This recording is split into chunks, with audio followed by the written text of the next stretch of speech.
అదే RTV app వార్తల్ని క్షణాల్లో చదివే అవకాశం ఉంటుంది. ఒక న్యూస్ పేపర్, ఒక టెలివిజన్ ఛానల్ మీ చేతుల్లో ఎప్పుడూ ఉంటాయి. ఆవు చేన్లో మేస్తే దూడ గట్టు మీద మేయదు, అది కూడా చేన్లనే మేస్తుంది. అట్లనే దొరగారు ఫామ్ హౌసులు కట్టుకున్నారు. గజ్వేళ్ళ తండ్రి కడితే జన్వాడల కొడుకు కట్టిండు. హరీష్ రావు మోయినాబాద్లో కట్టుకున్నాడు. కవితమ్మ పక్కల్ని జన్వాడలో కట్టుకుంది.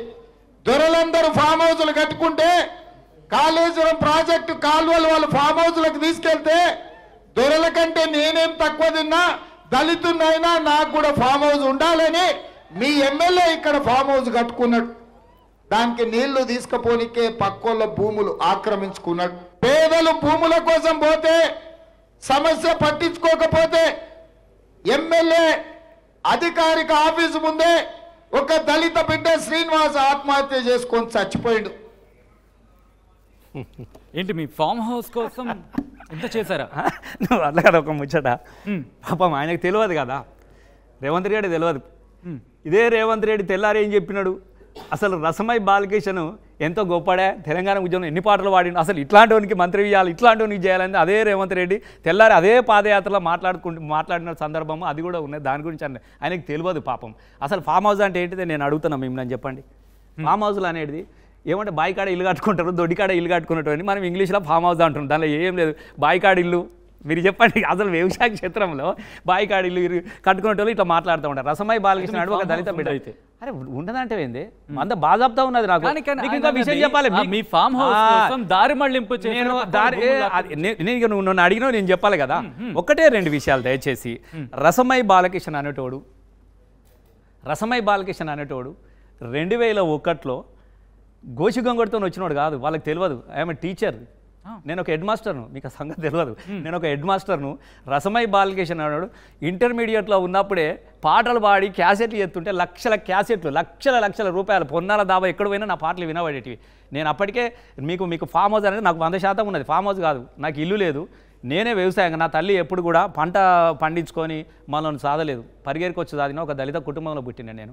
మాకు వ్యవసాయాలు ఉండవు, గుర్తుపెట్టుకోండి. మాకు అవన్నీ ఉండవు. అరే నేను కూడా చదువుకున్న ఒక టీచర్ని అయినా, నేను టీవీలలో ప్రోగ్రాంలు చేసిన, నేను మన రసమై ధూమ్ధాం టీ న్యూస్లో చేసిన, చాలా ఇట్లా నేను యాంకర్ చేసుకున్నా, నాకు డబ్బులు వచ్చేసినాయి. అరే మాకు భూమి లేదు కదా, కొంత భూమి కొనుక్కున్నా 2013లో. మీకు సంగతి చెప్పాలి, 2012లో ఈయన ఇప్పుడు అన్నాడా రసమై ఫామ్ క్లియర్గా చెప్పండి, ఎందుకంటే షార్ట్ కట్లో చెప్పే ప్రయత్నం చేయండి. మొత్తానికి మీరు ఆయన అన్నట్టుగా దారి మళ్లింపు కోసం పక్కవాడి భూమి లాక్కున్నారు. ఒక విషయమే మీరు అసలు అడుగుదలేరు. ఫామ్ హౌస్ ఒడిచిపోవాలి ముచ్చట. ఫామ్ హౌస్ ఉంది 100% నాకు ఒక మంచిగా ఒక 25 ఎకరాల భూమి ఉంది. నేను బాజాబ్తా, నాకు పొలం ఉన్నది, నేను మంచిగా ఒక 10 బర్రెలు ఉన్నాయి, 4-5 ఆవులు ఉన్నాయి, నేనే గడ్డి తీస్తా, నేను అక్కడ పోతా, వాటితో ఉంటా. నాకు లేకనో తిండి కోసమో కాదు, నాకు వ్యవసాయం చేసుకోవాలి, నాకు వాటి మీద నాకు ఇంట్రెస్ట్. ఎందుకంటే నేను చిన్నప్పుడు బర్రెలను కాసుకున్న పటేల్ దగ్గర, కానీ ఇవాళనే నేను బర్రెలను చదువుకుంటున్నా. నీకు 100% నేను కొనుక్కున్న బాజాబ్తా. అసలు 2012లో 2 కోట్లు పెట్టి జై తెలంగాణ సినిమా తీసిన తెలంగాణ ఉద్యమం కోసం 2 కోట్లు. 2012లో 2 కోట్లు అని అంటే అప్పుడు 50 ఎకరాలకు భూమి ఎక్కడ దొరికినా తెలంగాణలో 2012లో ₹1,00,000 50 ఎకరాలకు ఎకరం అంటే ఇలా 100 ఎకరాలు ఉండే నా దగ్గర. పైసలన్నీ వీకినాయి తెలంగాణ ఉద్యమంకు, సినిమా కోసం. తెలంగాణ ఉద్యమంలో గట్లాంటి రసమై బాలకిషన్ నేను ఆ రోజు 2 కోట్లు పెట్టి సినిమా తీసిన రోజున ఆయన దగ్గర ఏ కార్లో తిరుగుతుండే రేవంత్ రెడ్డి గారు? మీరు చెప్పండి. 2009లో ఏదైతున్నా ఆయనకు దోమలు కూడా దగ్గర చిన్న ప్రింటింగ్ ప్రెస్, మా ధూమ్ధాము పోస్టర్లు కూడా ఆయన ప్రింటింగ్ ప్రెస్లో కొట్టుకొని వచ్చిన 2001లో. ఇది కూడా అడుగురు ఆయన ముఖ్యమంత్రి కానీ 2001లో ఆయన ప్రింటింగ్ ప్రెస్ నడుపుతున్నాడు. అదే ప్రింటింగ్ ప్రెస్లో నేను ధూమ్ధామ్ పోస్టర్ కొట్టుకొని వచ్చిన. ఆయన కూడా చెప్పిండు, అది కూడా క్లిప్ ఉంటుంది. ఫస్ట్ ధూమ్ధామ్ పోస్టర్ నేనే కొట్టించిన అని చెప్తాడు. 2012 2 కోట్లు పెట్టించిన రోజున ఆయన పరిస్థితి ఏంది రేవంత్ రెడ్డిది? నేను అడుగుతా ఉన్నా. మరి ఇవాళ ఆయన రేంజ్లో కార్లు గీర్లు ఇవన్నీ లేవా? నేను 100% కష్టపడ్డా, సినిమాలు తీసినా, టీవీలలో పాటలు పాడినా, క్యాసెట్లు అమ్ముకున్నా, నాకు డబ్బులు వచ్చినాయి, మంచిగా 10 ఎకరాలు 20 ఎకరాలు జాగ కొనుక్కున్నా, మంచిగా ఇల్లు కట్టుకున్నా, మంచి ఇంత వ్యవసాయం చేసుకుంటా ఉంటున్నా. దానికని వక్రీకరించుకొని ఇంకొకటి మీరు కాలువలు తవ్వుకపోడు, గీలువలు తవ్వుకోడు, నీళ్ళు అనేటివి ఉండవు గ్రామాలల్లో. ఏదుకున్నా కూడా నా దానికే 2 ఎకరాల భూమిని ఇచ్చిన నేను గోదావరి కింద చెర్లకు నీళ్ళు పోవడానికి కోసం. నేనే అరే మా రైతులు బతకాలన్నటువంటి ఉద్దేశంతో. కాబట్టి విమర్శకు అక్కడికి వచ్చే మాటలు ఏదైనా మాట్లాడుతుంది. నేను కుల్లంకులకు చెప్తా ఉన్నాడు కదా, 2012లో 2 కోట్లు పెట్టి సినిమా తీసినని. కాబట్టి నాకు 100% 200 ఎకరాల భూస్వామినై ఉండాలి ఆ పైసలు గట్ట సినిమా తెలంగాణ కోసం తీయకుంటే. కాబట్టి నన్ను పట్టుకొని గీది ఉన్నది గదండి ఉండద్దా? ఉండద్దా అంటున్నా. మీకే ఉండాలా పటేళ్లకు, మీకే ఉండాలా? రైట్. ఇక్కడ మరో క్వశ్చన్, కేటీఆర్ కావచ్చు, హరీష్ రావు కావచ్చు, అసెంబ్లీలో దూకుడుకి వెళ్తున్నారు, తర్వాత కూడా దూకుడుకి వెళ్తున్నారు. ఇంత దూకుడు అవసరమా అనే క్వశ్చన్ మార్క్ మీ పార్టీలో కూడా చర్చ జరుగుతుంది, వాస్తవం కదా? సో ఏం జరుగుతుంది బీఆర్ఎస్లో? అసలు ఏం దూకుడు కాదు, ఏది కాదే. ఇప్పుడు వాస్తవాలు అడిగి నిజాలు మాట్లాడుతుంటే ఎదుటోనికి దూకుడుగా కనబడతా ఉంటుంది. ఇప్పుడు వాస్తవంగా కాంగ్రెసు అలవి కానీ అమలు కానీ వాగ్దానాలు చేసింది.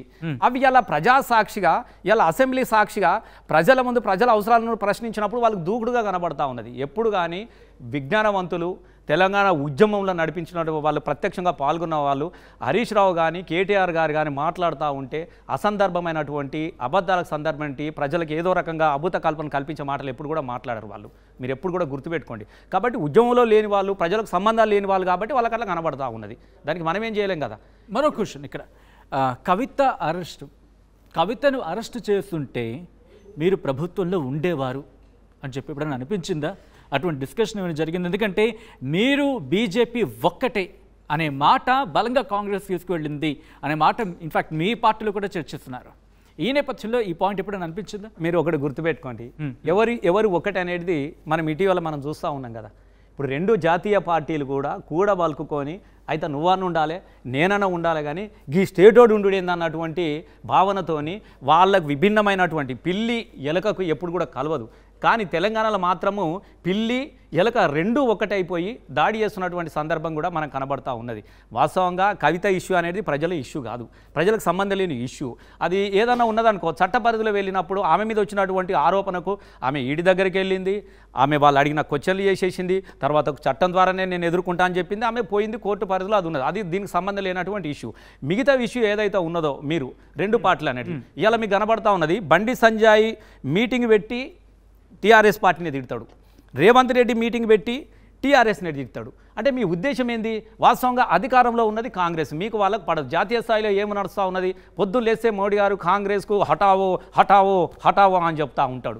ఇక్కడికి వచ్చి మాత్రము బీఆర్ఎస్ పార్టీ మీద రెండు పార్టీలు ఒకటిపై బీఆర్ఎస్కి హటావో బీఆర్ఎస్కి హటావో అని మాట్లాడుతూ ఉంటే ఎవరు ఒకటే అయిపోయారు, ఎవరి మీద ఎవరు దాడి చేస్తూ ఉన్నారో మనకు కనబడతా ఉన్నది. 100% చెప్తా ఉన్నాను. మన బీజేపీ కాంగ్రెస్ పార్టీ వేరు కాదు. ఇప్పుడు రెండు పార్టీలు ఒకటే కూడబలుకుని బీఆర్ఎస్ పార్టీని పూర్తిగా లేకుండా చేయాలి, ప్రజల నుంచి దూరం చేయాలన్నటువంటి ఒక కుట్ర జరుగుతున్నటువంటి కార్యక్రమం కూడా ఇలా మనకు కనబడతా ఉంది. మరిన్ని వీడియోస్ కోసం ఛానల్ ని సబ్స్క్రైబ్ చేయండి, లేటెస్ట్ అప్డేట్స్ కోసం వాట్సాప్ ఛానల్ ని ఫాలో చేయండి, అండ్ లింక్ డిస్క్రిప్షన్ లో ఉంది.